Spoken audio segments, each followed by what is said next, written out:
Hello, I'm Joe Griffith for Decade Lifestyle. Our guest today is Dr. Dapo who is an orthopedic surgeon and chief of sports medicine at Bronx Lebanon Hospital Center in New York.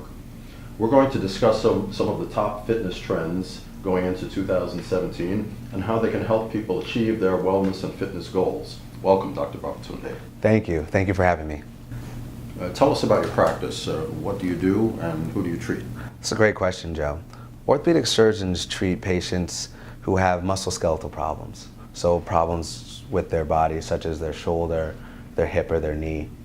My subspecialty is sports medicine, so I help athletes get back to their peak performance.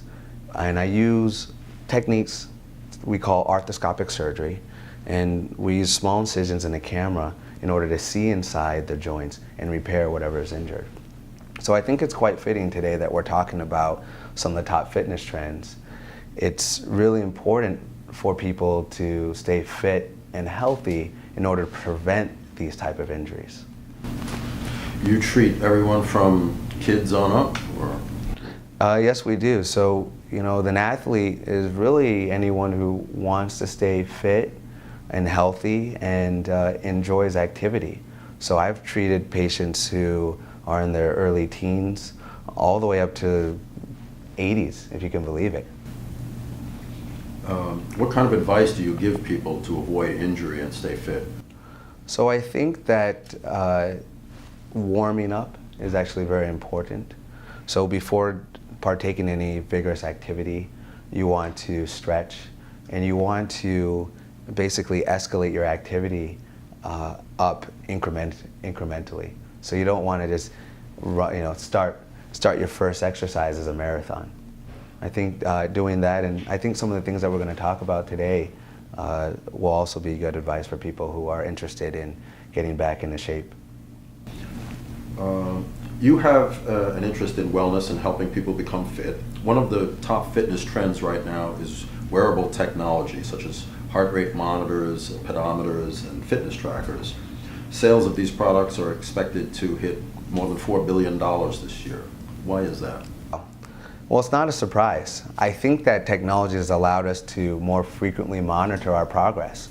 So people don't have to rely on just the scale.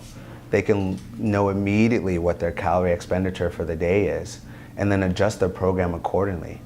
So these type of advances have allowed people to be more effective and more efficient in reaching their wellness goals. Is there a danger that people might not lose that much weight because they look and see, hey, I did this much exercise today, now I can eat what I want? That's such an age-old question. We often see people say, hey, I've worked out today so I can have that ice cream bar. I think that the technology is still developing. So a lot of these programs have ways to encourage people to stay on track, to frequently remind them so they don't make those back steps into behaviors or activities that are counterproductive to their goals. In general, they're a good thing. They help gauge your progress and you know where you stand every day, right? Exactly. I think that's a great point. Okay, the second fitness trend we'd like to discuss is body weight training. What exactly is that? Isn't every exercise body weight training? Great question. Bodyweight training is really a generalized category of a type of exercise. And it separates itself from kind of the muscle building type exercise or exercise where you isolate a certain type of muscle. It's a type of exercise that relies on compound movements, so movements of several body parts or joints. And it focuses on coordination, flexibility, and strength. It has many benefits. So first off, you don't really need a gym or special equipment. And second, it really does allow people to do a more complete type of exercise. It helps increase lean muscle mass? Correct. One way that it does this is that it really combines the strength and the coordination aspect with a little bit of cardio. So you can do a bit of combination where you may be balancing some of your body weight and then moving into more rigorous types of exercise and movements. And studies have found that it's quite effective. Aerobic activity is part of it also? Yes, I think that combining a program that incorporates both the body weight training and aerobic exercise is ideal.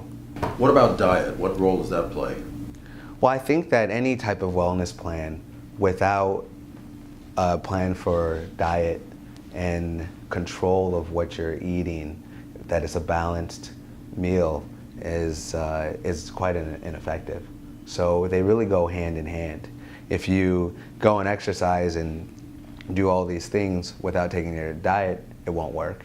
If you do the vice versa, do a diet without increasing or making yourself active, it won't work. So they really go hand in hand, Joe.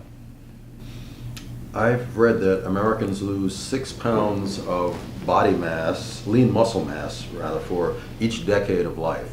Is there anything that older people can do to forestall this and stay in shape? Yes, definitely, which is, I think, one of the reasons why we're here is maintaining your activity, eating well. These are the things that you can do to counterbalance just the natural process of aging. The third big trend right now is yoga. It's estimated that about 36 million Americans currently practice yoga, which is almost double the number from 5 years ago. Why are so many people discovering this as a path to fitness? Well, I think yoga is a great combination of exercise and some inner self meditation and relaxation, mindfulness. I think that the combination of those, where you're both working on something physical as well as understanding that there's a mental aspect to wellness, I think that combination is very attractive to many people. Yes, it's almost as much of a philosophy. Well, it is as much of a philosophy as a physical discipline. And it can also benefit people who suffer from depression, anxiety, chronic illness, and arthritis, things like that. Definitely. These conditions, believe it or not, are all related. So, I have many athletes who come in who've had some type of injury and they're depressed. Or people who are depressed and have body pains.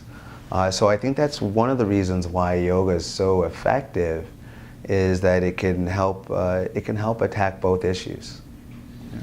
A healthy mind and a healthy body. You get both of them. Are you a practitioner yourself? I am a convert. When I was playing soccer in college, our coach, we had a tough season, and our coach changed things up. He actually asked us, we had to wake up at 6 a.m. and this yogi master would come in and we would do yoga in the mornings. And that was our best season, so believe it or not. So ever since, I've been practicing. You're a practitioner yourself, and is there a particular type that you practice? There are many different types of yoga, and I truly believe that they're all quite effective, as long as they're focusing on strengthening both your physical aspects and your mind. So some people enjoy hot weather, some people enjoy cold weather. So whether you like hot yoga, power yoga, relaxing yoga, these can all be really effective for getting people the type of wellness gains they desire. Do you recommend it to people in your practice? Definitely, definitely. I think that not everything needs surgery, even though that's what I like to do. My goal is to get people better. And yoga is oftentimes a low cost, low risk way to take care of yourself and get better. Some people believe that women are more flexible and supple and therefore more suitable to do yoga. So there are some genetics regarding male-female and what we call ligamentous laxity. However, this doesn't mean that you could be better or worse at yoga. Really, what you're trying to do is take care of your body, your mind, and yoga is really a way to do that. So men should definitely not be discouraged to do yoga. In fact, you may find that your partner likes it. Even a 300-pound lineman can do it? As with my time with some NFL teams, some teams do yoga and practice it as part of their training. You worked with the San Francisco 49ers, right? Correct, correct. How was that? It's great. So what are your future plans? You know, right now I'm really enjoying what I'm doing, which is helping athletes and people who are injured get back to doing the things that they love and reaching their peak performance. So as long as I can continue doing that, I'll keep on doing it. All right, well, thank you, Dr. Babatunde, Thank for you. joining us today. I'm Joe Griffith for Decade Lifestyle. We want to wish all our viewers a happy and healthy and safe fitness. See you next time. Thank you.